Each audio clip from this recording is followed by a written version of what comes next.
Dewa medis terkuat. Bab 413. Cepat, cepat. Serahkan kunci Land Rover. Zheng Hua sangat sombong, seolah-olah dia adalah raja dunia. Xiao Chen menatapnya dan Shen Tianjun segera melangkah maju. Jangan memotori villa ini. Ya.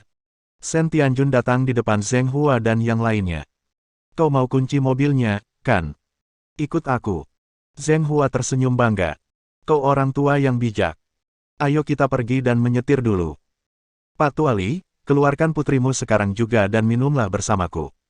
Kalau aku tidak melihatnya keluar nanti, berhati-hatilah atau aku akan mematahkan kakimu. Bos Li mencibir dan tidak menjawab. Sejak Shen Tianjun keluar, dia tahu bahwa nyawa Zheng Hua tidak lagi aman. Benar saja, beberapa teriakan segera terdengar dari luar. Bos Li segera berkata kepada Xiao Chen.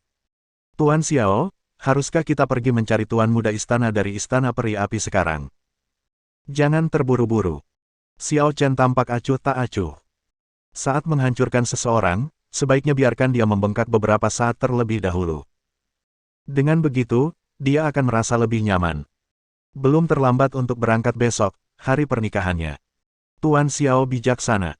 Kalian, segera buat daftar orang-orang yang telah menyerah kepada istana api berkobar. Malam ini, kumpulkan bunganya terlebih dahulu. Janji. Klub malam Jiangnan Blue Sky. Dulunya ini merupakan tempat hiburan yang tua, kumuh, ketinggalan zaman, dan hampir tutup. Namun, setelah pemilik klub malam, Jiang Yutian, membelot ke istana Lie Huoxian, klub malam ini dengan cepat menjadi salah satu tempat hiburan teratas di Jiangnan. Jiang Yutian, dengan dukungan istana Lie Huoxian di belakangnya, merebut posisi teratas di banyak tempat hiburan di sekitarnya. Saat ini, kurang lebih, banyak bos di sekitar Anda yang hilang atau bunuh diri dengan melompat dari gedung. Lebih parahnya lagi, beberapa orang tiba-tiba berubah menjadi sayuran. Itu membuat orang panik. Dapat dikatakan bahwa Jiang Yutian sekarang hampir menguasai lebih dari 40% industri hiburan Jiangnan. Bagi Jiangnan yang ekonominya sudah maju, ini bukanlah jumlah yang sedikit. Jiang Yutian, dari seorang gangster tua yang bangkrut, tiba-tiba menjadi bintang bisnis baru terpanas di Jiangnan. Saat ini, dia sedang berada di sebuah kamar di lantai teratas klub malam itu, dengan santai menikmati pijatan dari dua gadis top yang telah direnggutnya dari klub malam lain, dan dia terlihat sangat nyaman. Hebat. Ini hidup. Kalian berdua, pijat aku dengan baik. Selama kalian melayaniku dengan baik, aku jamin kalian tidak akan khawatir tentang makanan dan pakaian di masa depan. Kedua gadis teratas itu tak dapat menahan cibiran dalam hati mereka. Di tempat asal mereka semua adalah selebritis dan disanjung oleh orang lain. Tapi begitu mereka datang ke sini, mereka malah harus memijatnya, dan mereka pun tidak punya banyak uang, tetapi dia tetap bersikap baik di sini.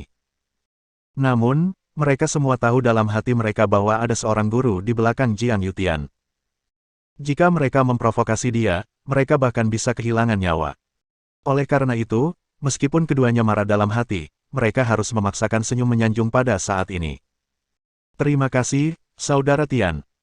Begitu dia selesai berbicara, seorang pria berambut kuning masuk dari pintu. Saudara Tian, pemilik klub rekreasi air hijau tidak mau mendengarkan dan tidak setuju untuk mengalihkan klub kepada kita. Dia mengatakan bahwa dia menghabiskan 100 juta untuk membuka klub, dan kecuali kita memberinya 200 juta, dia tidak akan pernah bernegosiasi. Kentut. Jiang Yutian mencibir. Siapa dia? Aku memberinya 1 juta, itu artinya aku menghormatinya. Karena dia tidak mau menjual tongkatnya kepadaku, itu artinya dia meremehkanku. Biarkan para prajurit itu segera pergi ke sana dan melemparkan seluruh keluarganya ke sungai untuk memberi makan ikan. Aku ingin melihat seberapa besar amarah yang masih dimiliki orang tua ini. Jangan khawatir, Jiang, aku mengerti. Huff. Dasar orang tua tolol, kau pikir 1 juta tidak cukup. Aku tidak akan memberimu sepeser pun. Tempatmu masih milikku. Jika kau melawanku, aku akan membunuhmu. Ketika dia berbicara, sebelum lelaki itu keluar, pintunya ditendang hingga terbuka. Ledakan. Disertai ledakan keras, beberapa sosok kekar menyerbu masuk. Wajah Jiang Yutian tiba-tiba berubah dingin. Bawahannya menunjuk hidung lawan bicaranya dan langsung berteriak. Berani sekali kau. Sialan. Siapa yang menyuruhmu berkeliaran di wilayah saudaraku Tian? Apa kau sudah bosan hidup? Begitu dia selesai berbicara, pihak lainnya mencengkeram pergelangan tangannya dan memutarnya dengan keras. Dengan suara berderak renyah, dia terpelintir menjadi pretzel hidup-hidup. Ah! Lelaki berambut kuning itu baru saja menjerit ketika pihak lain menendangnya di dada, menyebabkan dia terpental ke belakang dengan darah muncrat keluar dan tulang rusuknya ambruk. Dia meninggal seketika. Lengannya tiba-tiba terkoyak, bagaikan kaki domba yang berlumuran darah. Kelihatannya sangat mengerikan. Pihak lain melemparkan lengan berambut kuning di depan Jiang Yutian, dan Jiang Yutian sangat takut hingga dia melompat. Kamu siapa? Jiang Bei, anak buah Tuan Xiao berasal dari pasukan api naga. Tuan Xiao. Ketika Jiang Yutian mendengar nama ini, pupil matanya langsung menyusut, dan bulu kuduknya berdiri.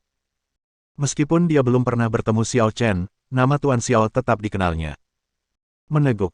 Dia menelan ludahnya dan berkata dengan tatapan waspada. Apa yang ingin kau lakukan? Aku peringatkan kau. Aku sekarang adalah tokoh populer di Istana Api. Jika kau berani menyentuhku, Istana Api tidak akan membiarkanmu pergi. Pihak lainnya tidak takut sama sekali. Dia mencibir dan berkata, apakah kamu tidak ingin melihat apakah Tuan Xiao akan melepaskan Istana Abadi berapi? Bunuh dia. Atas perintah itu, pasukan lawan di belakangnya langsung menyerbu. Wajah Jiang Yutian sepucat lilin, dan dia sangat ketakutan. Tidak. Namun sayangnya, tidak ada kesempatan lagi. Malam itu, hujan turun sepanjang malam di selatan Sungai Yangtze. Saya tidak tahu apakah itu bau hujan atau darah di udara, tapi bau itu memenuhi udara sepanjang malam. Semua antek Istana Abadi berapi itu disingkirkan dalam semalam. Pada saat ini, di rumah bangsawan paling mewah di Jiangnan, seorang pria muda dengan setelan jas elegan perlahan berjalan ke salah satu villa. Rumah besar ini aslinya milik keluarga Jiangnan Liu, namun kini telah menjadi tempat tinggal sementara bagi murid-murid Istana Abadi berapi. Pria muda itu meletakkan tangannya di belakang punggungnya, dan ada aura samar di sekelilingnya, begitu kuatnya hingga membuat jantung semua orang berdetak lebih cepat. Setelah dia masuk, dia melihat sosok cantik yang berdiri di depan jendela dari lantai sampai langit-langit di ruang tamu, dan sudut mulutnya sedikit terangkat. Qing Ying, besok adalah hari pernikahan kita. Apakah kamu senang? Ku Qing Ying menatap gerimis yang terus-menerus di luar dengan matanya yang indah, tatapannya tetap acuh tak acuh seperti sebelumnya.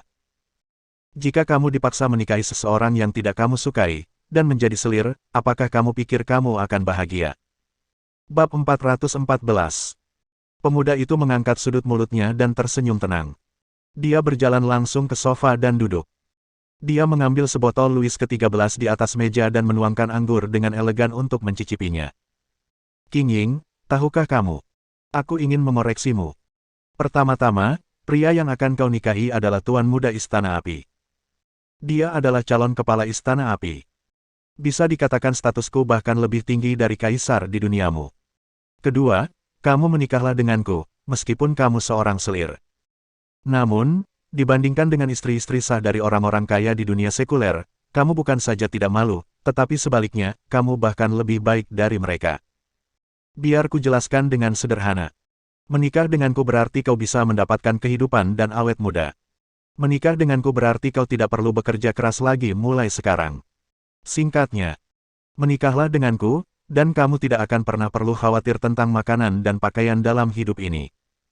Tidak akan ada yang bisa menindasmu lagi. Ku Qing Ying mencibir. Aku telah menjadi objekmu dan kehilangan kebebasan serta harga diriku. Apakah kau harus mengatakannya dengan begitu baik? Pria muda itu mengangkat bahu.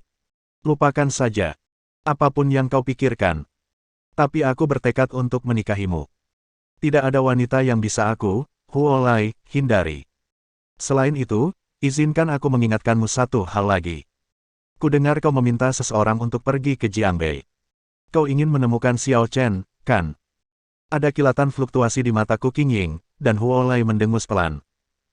Entah kau pergi mencari Xiao Chen atau orang lain, pada akhirnya, semua usahamu akan sia-sia. Kekuatan Istana Abadi berapi-api milikku sudah terkenal di seluruh dunia seni bela diri. Tidak peduli seberapa kuat Xiao Chen, dia hanyalah bocah manja di dunia seni bela diri sekuler. Apakah menurutmu dia benar-benar memiliki kualifikasi untuk melawanku? Hahaha, jangan anggap remeh. Ku Qing Ying menggertakkan giginya dan berkata, Tuan Xiao, aku pasti akan membunuhmu. Huolai meletakkan gelas anggurnya. Kalau begitu aku akan menunggunya. Tapi sebaiknya kau berdoa agar dia tidak datang, kalau tidak, aku akan mencabik-cabiknya. Sambil berkata demikian, dia berdiri, menaruh tangannya di belakang punggungnya, dan melangkah keluar. Hari ini sudah malam, kamu bisa istirahat sekarang. Besok jangan lesu lagi, jadilah pengantin yang cantik untukku. Ku Qingying menatap gerimis yang terus turun di luar dan tidak bisa menahan diri untuk tidak mendesah. Tuan Xiao, kali ini, bisakah kau melindungiku lagi? Waktu berlalu dengan cepat, satu malam berlalu secepat kilat, dan segera, hari berikutnya telah tiba. Cuaca pada hari kedua masih tidak begitu bagus. Meskipun hujan telah berhenti, awan gelap di langit belum juga menghilang, dan perasaan tertekan itu membuat orang merasa sedikit gelisah. Huolai menggelar pesta pernikahan di istana, dan beberapa bawahan istana abadi Liehuo bergegas datang untuk merayakannya. Akan tetapi, hingga hampir tengah hari, para tamu belum juga datang. Huolai tidak dapat menahan diri untuk tidak mengerutkan kening sedikit. Kenapa sudah hampir siang? Jiang Yutian dan antek-anteknya belum datang untuk memberi selamat padaku. Apakah bajingan-bajingan ini tidur terlalu nyenyak? Tuan muda istana. Orang-orang ini terlalu nakal. Anda seharusnya tidak membiarkan mereka pergi karena mereka begitu lalai. Huolai menggertakkan giginya, mendengus dingin, dan sedikit niat membunuh terpancar di matanya. Bajingan-bajingan ini. Beraninya mereka menunda pernikahanku. Mereka sudah sangat lelah hidup. Kirim seseorang untuk mempercepat mereka sekarang juga. Jika mereka berani terlambat, mereka bahkan tidak perlu datang. Kirim mereka ke sungai untuk memberi makan ikan. Ya. Akan tetapi, tepat setelah dia selesai berbicara, terdengar suara sinis dari luar pintu. Tidak perlu mencari mereka. Mereka tidak akan datang. Begitu kata-kata ini keluar, raut wajah Huolai tiba-tiba berubah dingin. Ia melirik dan melihat orang-orang yang datang ternyata adalah Bos Li dan beberapa orang kaya lainnya yang telah dianiaya oleh istana abadi Liehuo mereka. Huolai mencibir dan berkata, "Kupikir siapa orangnya? Ternyata kalian semua pecundang. Ada apa? Bukankah aku sudah cukup menghukum kalian sebelumnya? Apa kalian mau dihukum lagi?" Semua orang mencibir dan berkata, "Kami tidak butuh kalian khawatir tentang kami. Daripada khawatir tentang kami, kenapa tidak khawatir tentang diri kalian sendiri?" Hahaha. Huolai menaruh tangannya di belakang punggungnya dan tertawa keras ke langit. "Khawatir tentang diriku sendiri. Kenapa? Hanya karena sampah kecilmu. Sungguh konyol. Satu bersin saja dariku sudah cukup untuk mengubah kalian semut kecil menjadi abu. Huff. Kami tidak bisa menghadapimu. Tapi jangan terlalu bangga. Selalu ada orang yang bisa menghadapimu." Huolai menyipitkan matanya sedikit dan bertanya-tanya ketika tiba-tiba, sekelompok orang menerobos gerbang istana. Melihat pemandangan ini, sekilas niat membunuh tak dapat dipungkiri terpancar di mata Huolai. Di antara orang-orang yang datang lagi, semuanya adalah seniman bela diri, dan kekuatan mereka tidak terlalu rendah. Setidaknya, ada beberapa kaisar bela diri dan penguasa alam ilahi di antara mereka. Siapakah orang-orang ini? Bos Li dan yang lainnya tersenyum bangga. Jiang Bei, tentara Longyan. Tuan Xiao, silakan duduk. Jiang Bei, Tuan Xiao. Apakah itu Jiang Bei Xiao Chen yang mengalahkan keluarga Lu? Menarik. Cukup menarik. Sebelumnya, tuan muda ini pernah berpikir untuk pergi ke Jiang Bei dan mencari Xiao Chen untuk bersaing dengannya. Aku tidak menyangka bahwa sebelum aku bertindak, dia benar-benar berani datang ke sini dan membuat masalah bagiku. Untuk merusak pernikahan tuan muda ini. Apakah kau tahu bahwa ini adalah kejahatan berat? Huolai meletakkan tangannya di belakang punggungnya dengan ekspresi bangga di wajahnya, dan matanya dipenuhi dengan rasa supremasi. Biarkan dia masuk. Biar kulihat siapa anak ini dan cara apa yang dia gunakan untuk membuat banyak orang patuh padanya. Begitu kata-kata itu diucapkan, sekelompok orang dengan cepat masuk dari luar pintu. Orang yang memimpin tidak lain adalah Ye Wuchen dan anggota kuat lainnya dari pasukan Longyan. Setelah semua orang dengan cepat memasuki istana, mereka segera terbagi menjadi dua sisi dan setengah berlutut. "Selamat datang Tuan Xiao." Di tengah sambutan orang banyak, sesosok tubuh kulit putih perlahan berjalan masuk. Dia memasukkan tangannya ke dalam saku, dan alisnya memperlihatkan aura kekaisaran yang mendebarkan. Itu membuat orang ingin menyerah di kakinya. Melihat pemandangan ini, sedikit kecemburuan melintas di mata Huolai. Dia adalah tuan muda istana dari istana peri api yang sangat kuat. Kemanapun kamu pergi, bukankah kamu adalah orang yang dihormati semua orang? Tetapi sekarang, dia benar-benar bertemu dengan seseorang yang dapat mengalahkannya sepenuhnya. Baik dari segi temperamen maupun momentum, Xiao Chen sepenuhnya lebih unggul darinya. Temperamen seperti ini meledak dari dalam keluar. Dia jauh dari bisa dibandingkan. Bersambung.